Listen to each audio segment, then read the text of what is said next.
தமிழ் சினிமால வந்து இப்ப அவனுடைய ஃபேஸ் என்னன்றது வந்து இப்ப தான் வந்து வெளிய வருது. எவன் வந்து பச்சோந்தியா இருக்கான், எவன் வந்து ஒரு ஒரு வன்மத்தோட உச்சியில இருக்கான்றது வந்து இப்ப தான் தெரியுது. ஸோ, இப்ப அது கூட விட்டுறலாம். நான் வந்து இதுக்கு முன்னாடி ஒரு வீடியோ போட்டிருந்தேன். ஸோ, தமிழ் சினிமால வந்து தளபதி மேல வந்து எவ்வளோ வன்மத்தில இருக்காங்க சில நடிகர்கள் அப்படின்னு வந்து போட்டிருந்தேன். அது ஒரு 1 ஆர் 2 மினிட்ஸ் வீடியோ தான். அதில ஒரு சிஸ்டர் போட்டிருந்தாங்க. இப்போ வீடியோ நல்லா இருக்கு ப்ரோ. ஆனா வந்து இன்னும் கொஞ்சம் நெறைய பேசி போடுங்க அப்படின்னு வந்து சொல்லியிருந்தாங்க. ஸோ, எனக்கு தெரிஞ்சு சில நடிகர்கள் இருக்காங்க. ஸோ, அவங்கள வந்து நம்ம வச்சு பார்க்கலாம். அவங்க இதுவரைக்கும் என்னென்ன பண்ணியிருக்காங்க, இப்போ என்ன கிழிச்சிட்டு இருக்காங்க அப்படின்றத. ஸோ, ஃபஸ்ட்டு சப்ஸ்கிரைப் பண்ணாதவங்க ஃபஸ்ட்டு சப்ஸ்கிரைப் பண்ணிவிட்டு இந்த வீடியோ வந்து ஃபுல்லாகவே பாருங்கள். நம்ம வந்து ஃபஸ்ட்டு யாரை பற்றி பார்க்கலாம்னா, நம்ம சத்யராஜ் சொல்லலாம். சத்யராஜ் சார் வந்து இதுக்கு முன்னாடி கொஞ்ச நாளாக நான் பார்த்துட்டு இருக்கிறப்பலாம் வந்து ரொம்ப ஒரு பிடிச்ச பர்சன், ஒரு பெரியாரிஸ்ட்டு. ஸோ, அதனால் வந்து நியாயமாக தான் பேசுவார் அப்படின்ற மாதிரி தான் இருந்துட்டு இருந்தார். ஸோ, தளபதி கூடயும் வந்து நிறைய படம் நடிச்சிருக்காரு. தளபதி பற்றி வந்து மேடையில் வந்து தம்பி சூப்பர் ஸ்டாரு, தம்பி வேறு லெவலு, எம்ஜிஆருக்கு அப்புறம் தம்பிக்கு தான் வந்து அதிக ஃபேன்ஸ் இருக்காங்க. அப்படி இப்படின்னு எல்லாம் பேசிகிட்டு இருந்தாங்க. ஆனால் அதுக்கப்புறம் பார்த்தா இப்போ டிஎம்கேக்கு சொம்படிச்சுட்டு டிஎம்கே கூட வந்து நம்ம சத்யராஜ் சார் வந்து இருந்துகிட்ருக்காரு. ஸோ, அவங்களுடைய பொண்ணு வந்து இப்போ டிஎம்கேல வந்து ஒரு முக்கிய பதவியில் இருக்காங்க. ஸோ, அதுக்காக வந்து இவர் வந்து ஏன் இவ்வளோ முட்டு கொடுக்குறாரு அப்படின்னு தெரியல. என்னுடைய ஒரே கொஸ்டின் என்னென்னா, மிஸ்டர் சத்யராஜ் சார், நீங்கள் வந்து கள்ளச்சாராயம் குடிச்சிட்டு கிட்டத்தட்ட 70 பேர் செத்து போயிட்டாங்க. அன்னைக்கு நீங்கள் எங்கே போனீங்க? அன்னைக்கு உங்களுக்கு கண்ணு தெரியலையா? அன்னைக்கு ஒரு அறிக்கை விட்டுருக்கலாமே. இன்றைக்கி வந்து வீடியோ விடுறீங்கல்ல, ஒரு எம்ஜிஆர் பாடிட்டு ச்சே அப்படின்ட்டு அதே மாதிரி ஒரு பாட்டை பாடி நீங்கள் அன்றைக்கி ஒரு வீடியோ வந்து வெளியிட்டிருக்கலாமே. அதையே நீங்கள் வெளியிடலை. அவ்வளோவேங்க. சென்னையில் வந்து ஏர் ஷோ, இந்த ஃப்ளைட்லாம் வச்சு அந்த ஏர் ஷோ பண்ணியிருந்தாங்க. அதில் 7 பேர் செத்துருந்தாங்க கூட்ட நெரிசலில். அன்றைக்கி வந்து இதே ஆளுங்கட்சியை வந்து எதிர்த்து ஒரு போஸ்ட்டு போடலை. அப்போ என்ன உங்களுடைய இன்டென்ஷன் என்னன்றது வந்து இதிலே வந்து தெரியுது. அடுத்தது யாருன்னா நம்ம சரத்குமார் சார். ஸோ, சமத்துவ மக்கள் கட்சி அப்படின்னு வந்து ஒரு கட்சி வந்து தொடங்கியிருந்தார். நம்ம நாட்டாமை வந்து சொல்லும் போதே சிரிப்பு வருது. நாட்டாமை அந்த காலத்திலே வந்து அவ்வளோ ஃபேமஸாக நான் ஆயிருந்தேன். சூப்பர் ஸ்டார் இடத்துலையே நான் இருந்தேன். அப்போ வந்து பீக்கில் நான் இருந்தேன். கட்சியெலாம் ஓப்பன் பண்ணு. அப்போ எனக்கு கூட்டம் வரல, இப்பயும் கூட்டம் வரல, உங்களுக்கு எப்பயும் கூட்டம் வர போகிறது கிடையாது.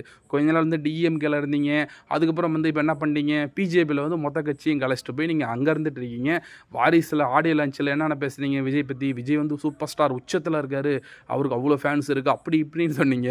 இப்போ பிஜேபியில் சேர்ந்த ஒரு ரீசனுக்காக வந்து சம்மந்தமே இல்லாமல் வந்து நீங்கள் ஒரு பக்கம் வந்து உளறிட்டு இருக்கீங்க. என்னுடைய ஒரே கேள்வி என்னென்னா, இப்போ பிஜேபியில் இருக்குன்றதுக்காக வந்தால் நீங்கள் டிஎம்கே கேட்கலாம் தவிர, நீங்கள் டிஎம்கே ஆட்சியில் இருக்கும்போதோ இல்லை மற்ற பொது பிரச்சனைக்கு வந்து எந்த அளவுக்கு வந்து நீங்கள் வாயை திறந்துருக்கீங்கிறதும் ஒரு கொஸ்டினாக இருந்துகிட்ருக்கு.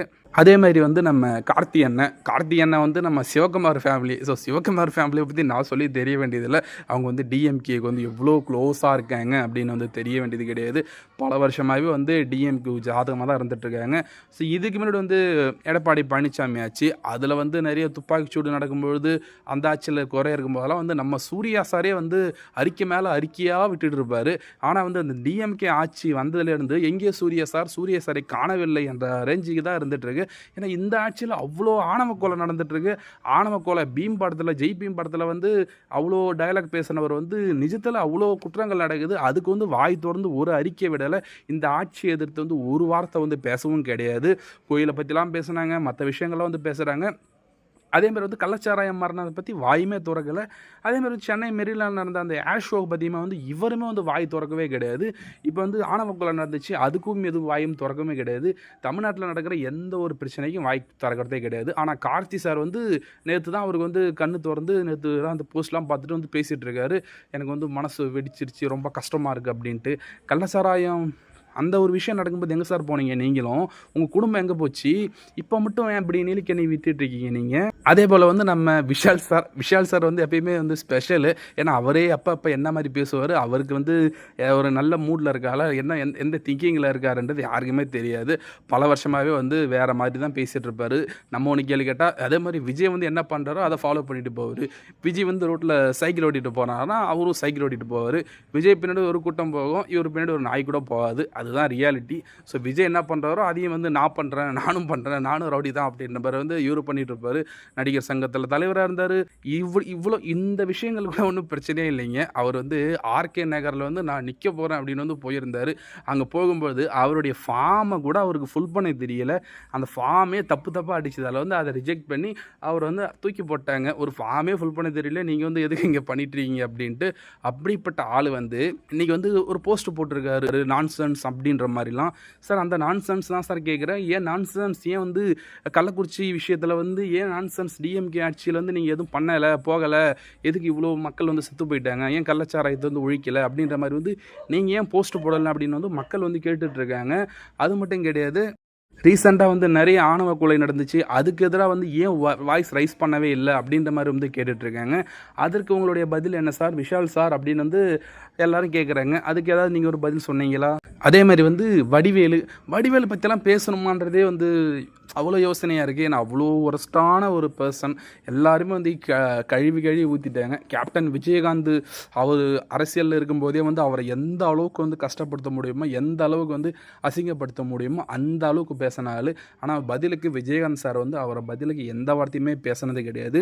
இவர் எப்படின்னா டிஎம்கே ஆட்சி நடக்கும்போது வந்து எந்த வாயுமே திறக்க மாட்டார். பூமியே இடிஞ்சு விழுந்தாலும் சரி தான், அப்போ வாயை திறக்க மாட்டார். இதே ஏடிஎம்கே ஆட்சியாக இருக்கட்டும். இப்போ அந்த கரூர் விஷயத்தில் கூட வந்து தளபதி மேலே தப்பு கிடையாது. அங்கே வந்து போலீஸ் பாதுகாப்பு இல்லை, மற்ற விஷயங்கள் அப்படின்றது வந்து எல்லாருக்கும் தெரிஞ்ச விஷயந்தான். ஆனால் வந்து இந்த ஒரு விஷயம் வந்து தளபதி பேர் வருதுன்றதுக்காகவே இவ்வளோ பேர் பேசிகிட்டு இருக்காங்க. வடிவேலு சார் கூட வந்து தளபதி வந்து எவ்வளோ தான் நடிச்சிருந்தாலும் தளபதிக்கும் தெரியும் யார் அப்படின்ட்டு. ஸோ அதனால் ஆளுங்கட்சிக்கு ஆதரவாக தான் இவர் இருப்பார் அப்படின்னு வந்து நம்ம சொல்லி தெரிய வேண்டியதில்லை. அதேமாதிரி வந்து நம்ம பிக் பாஸ் ஓவியா பற்றிலாம் பேசுகிற அளவுக்கு ஆகிப்போச்சு. அவங்க வந்து அந்த பிக் பாஸில் இருக்கும்போது வந்து அவங்களுக்கு அவ்வளோ சப்போர்ட் இருந்துச்சு. ஆனால் அங்கேயே வந்து அவங்க எந்த மாதிரி விஷயங்கள்லாம் பண்ணிட்டு வந்து வெளியே வந்தாங்க அப்படின்னு வந்து தெரியும். வெளியே வந்தோடனே அந்த ஒரு விஷயத்தை வந்து ஃபாலோ பண்ணவும் கிடையாது. அதுக்கப்புறம் வந்து ஒரு கிட்டத்தட்ட வந்து ஒரு 18 ஒரு பிட்டு பட ரேஞ்சுக்கு வந்து ஒரு படத்தில் வந்து அவ்வளோ கேவலமாக, அவ்வளோ வந்து ஒரு எப்படி சொல்கிறது, ஒரு அருவருப்பாக மக்களே வந்து காரி துப்புற அளவுக்கு வந்து ஒரு படத்தில் வந்து நடிச்சிருந்தாங்க. அதுக்கு மக்கள் காரி துப்பவும் செஞ்சாங்க. அதையும் தொடச்சிட்டு வந்து இன்றைக்கி இருந்துகிட்ருக்காங்க. அவங்க என்ன சொல்லியிருந்தாங்கன்னா, விஜய் வந்து அரெஸ்ட் பண்ணுங்க அப்படின்ட்டு. உனக்கு என்ன தெரியும்? ஃபஸ்ட்டு தளபதி பற்றி உனக்கு என்ன தெரியும்? அந்த விஷயங்களை பற்றி உனக்கு என்ன தெரியும்? எதுக்கு நீ வந்து அரெஸ்ட்டுன்னு சொன்ன உடனே நம்ம பசங்களாம் வந்து கமெண்ட் செக்ஷனில் வந்து கிளின்னு கிளிக்க ஆரம்பிச்சிட்டாங்க. ஃபஸ்ட்டு வந்து உன் பர்சனல் லைஃப்பில் வந்து நீ ஒழுங்காக இருக்கியான்னு முதல்ல பாரு. உன்னுடைய வீடியோ வந்து லீக் அப்படின்ட்டு வந்து அது வெளியே பரவிட்டுருக்கு. அது உண்மையாக பொய்யான்றது எனக்கு தெரியல. ஆனால் அந்த மாதிரி விஷயங்களும் வந்து போயிட்டுருக்கு. நீ ஏன் வந்து ஆட்சி எதிர்த்து ஒரு வார்த்தை கேட்கல? இந்த மாதிரி வந்து போலீஸ் எங்கே போனீங்க? இவ்வளோ மக்கள் கஷ்டப்படுறாங்களே. அங்கே வந்து பாதிக்கப்பட்ட மக்கள் சொல்கிறது என்னென்னா, போலீஸ் எங்கே போனாங்க? நாங்கள் இவ்வளோ கஷ்டப்படுறோமேன்னு சொன்னாங்க. அதை பற்றி ஒரு வாய்ஸ் ரைஸ் பண்ணல. இந்த விஷயத்தை விடுங்க. மற்ற விஷயத்துக்கு அந்த கள்ளச்சாராயம் மரணத்தில் வந்து 7 பேர் செத்தாங்களே, அன்னைக்கு வந்து ஸ்டாலின் அரெஸ்ட் பண்ணுங்க அப்படின்னு ஏன் நீங்கள் சொல்லலை? விஜய்ன்றப்ப மட்டும் வரீங்க. ஸோ பட் உங்களுக்குலாம் வந்து 2026 தளபதி ஜெயிச்சப்பத்துக்கு இருக்குது அப்படின்னு தான் வந்து சொல்லலாம். அதே போல் வந்து கமல் சாரை பற்றிலாம் நான் சொல்ல வேண்டியது கிடையாது. அவர் வந்து அந்த டார்ச் லைட் எடுத்து டிவியை அடிக்கும்போதே தெரியும் அவர் இப்போ எங்கே இருக்கார், எந்த மாதிரி வந்து டிவி அடிச்சுட்டு இப்போ எதை அடிச்சுட்டு இப்போ யார் கூட போய் சேர்ந்துக்கிட்டு ஒத்த சீட்டுக்காக வந்து இவ்வளோ முட்டு கொடுத்துட்ருக்காருன்னு அவரும் தெரியல. அவருமே வந்து அப்படியே கதறிக்கிறதுன்னு பேசிகிட்டு இருக்காரு. அதையே தான் கேட்குறேன், கள்ளக்குறிச்சியில் ஏன் கதறல, அதே மாதிரி சென்னையிலையும் உங்களுக்கு பதறல அப்படின்னு வந்து ஒரு ரஜினி சார், அதே மாதிரி ரஜினி சாரை பற்றி நான் சொல்லி தெரிய வேண்டியதில்லை. எப்படி சொல்கிறது, நான் அரசியலுக்கு வர வேண்டியது என்னால் வர முடியல. எனக்கு பின்னாடி வந்தவன் வந்து இவ்வளோ ஃபேன்ஸ், என்னை விட அதிக ஃபேன்ஸ் வச்சு இவ்வளோ ஒரு பாப்புலராக வந்து இவ்வளோ மக்களோட ஆதரவில் வந்து இப்படி வந்து ஜெயிக்கிறதா என்னால் வந்து ஏற்றுக்க முடியலையே, மனசு கஷ்டமாக இருக்கே அப்படின்ட்டு வந்து உள்ளுக்குள்ளே வந்து அவருக்கு என்ன கபகபன்னு எரியுதுன்னு தெரியல. அவங்க வீடியோ போட்டாலும் பரவாயில்ல, அவங்க ஒய்ஃபையும் வந்து போட சொல்லியிருக்காங்க. ஏன் அதே மாதிரி அவ்வளோ விழிப்புணர்வு, அவ்வளோ ஒரு மனசு வந்து கஷ்டப்படுது அப்படின்னா, அது இந்த விஷயங்கள் நடந்து ஒரு கிட்டத்தட்ட ஒரு அரை மணி நேரத்துக்குள்ளே வந்து போஸ்ட் போட்டு ரெடி பண்ணி நீங்கள் போடுறீங்கன்னா நீங்கள் எவ்வளோ பெரிய ஆளாக இருப்பீங்கன்றது வந்து அதுவும் யோசிக்க வேண்டியதாக இருக்குது. அதேமாதிரி வந்து கள்ளச்சாராய விஷயத்தில் கூட இதேமாதிரி வீடியோ போட்டுக்கலாமே, ஏன்பா மக்களே, ஏன்பா பேர பிள்ளைகளா, எதுக்கு குடிச்சிட்டு வந்து இந்த மாதிரி நாசமாகறீங்க, நீங்கள் குடிக்காமல் வந்து இருந்தாலே உங்கள் ஃபேமிலியில் வந்து நல்லா இருக்குமே அப்படின்னு வந்து அப்போ உடனே வந்து அரசாங்கத்தை எதிர்த்து வந்து ஒரு வீடியோ வந்து போட்டிருக்கலாமே, அப்பயே நீங்கள் போடலை. ஸோ இந்த மாதிரி வந்து நிறைய பேர் இருக்காங்க. நான் இப்போ சொன்னது வந்து கொஞ்சம் கம்மி தான், பட் கொஞ்சம் இவங்க தான் கொஞ்சம் ஃபேமஸாக இருக்காங்கிறதுக்காக இவ்வளோ பேரை சொன்னேன். இவங்க இல்லாமல் இன்னும் நிறைய பேர் இருக்காங்க. என்னுடைய கேள்வி என்னென்னா, உங்களுக்கு எந்த விஷயத்தை பற்றி சொல்ல கருத்துரிமை இருக்குது, நீங்கள் சொல்லலாம். அதே மாதிரி எல்லா விஷயத்துக்கும் நீங்கள் வந்து சொல்ல வேண்டிய அவசியம் உங்களுக்கு இருக்குது. ஏன்னா இப்போ இந்த விஷயத்த சொல்லிவிட்டு நாளைக்கு நடக்க போகிற வேற ஒரு கவர்மெண்ட்டால் வர ஒரு விஷயத்தை வந்து நீங்கள் சொல்லாமல் இருந்தேன்னா அது எவ்வளோ பெரிய கேவலமான விஷயம். ஸோ மக்கள் பார்வைக்கு வந்து நீங்கள் எப்படி இருப்பீங்க, நீங்களும் கேவலமாக தான் இருப்பீங்க. ஸோ வந்து சில விஷயம் வந்து நம்ம வாயை திறக்கலாம், சில விஷயம் வந்து நம்ம வாயை திறக்க தேவையில்லை, அதான் சேஃபு. ஆளுங்கட்சிக்கு ஆதரவாக நம்ம இருந்துட்டு போயிட்டா நல்லாயிருக்கும் அப்படின்ற மாதிரி இருந்துட்டு இருந்தீங்கன்னா, ஆளுங்கட்சி எப்பயுமே ஆளுங்கட்சியாக இருக்கார், எதிர்கட்சி எப்பயும் எதிர்கட்சியாக இருக்கார். ஸோ அதனால் அதையும் நீங்கள் மறந்துடக்கூடாதுன்னு தான் நான் சொல்கிறேன். ஸோ கண்டிப்பாக வந்து எந்த ஒரு தப்பாக இருந்தாலும் வந்து வாய்ஸ் ரைஸ் பண்ணுங்க. அது வந்து செலக்டடாக வந்து பண்ண தேவையில்ல அப்படின்னு தான் நான் சொல்லுறேன். ஸோ எல்லா தப்பு நடந்தாலும் சரி தான், நீங்கள் உண்மையாலுமே உங்களுக்கு அவ்வளோ அக்கறை, உங்களுக்கு அவ்வளோ பாசம், தமிழ் மக்கள் மேலே அவ்வளோ ஒரு இது இருந்துச்சுன்னா, நீங்கள் வந்து எல்லாத்துக்கும் வாய்ஸ் ரைஸ் பண்ணுங்க. அதை விட்டுட்டு தளபதி அப்படின்ற பட்சத்தில் வந்து ஒரு வன்மத்திலையும் ஒரு வெறுப்புலையும் நீங்கள் வந்து பண்ணீங்கன்னா, கண்டிப்பாக உங்களுக்கு காலம் பதில் சொல்ல தான் செய்யும். என்ன தளபதி செல்லங்களா, இதை பற்றி என்ன நினைக்கிறீங்கன்றது வந்து மறக்காமல் வந்து கமெண்ட்ஸில் சொல்லுங்கள். ஸோ மறக்காமல் வந்து சப்ஸ்கிரைப் பண்ணுங்கள். வீடியோ நிறைய பேர் பார்க்குறீங்க. சப்ஸ்கிரைப் பண்ணால் தான் எனக்கு கொஞ்சம் சப்போர்ட்டாக இருக்கும். So thank you.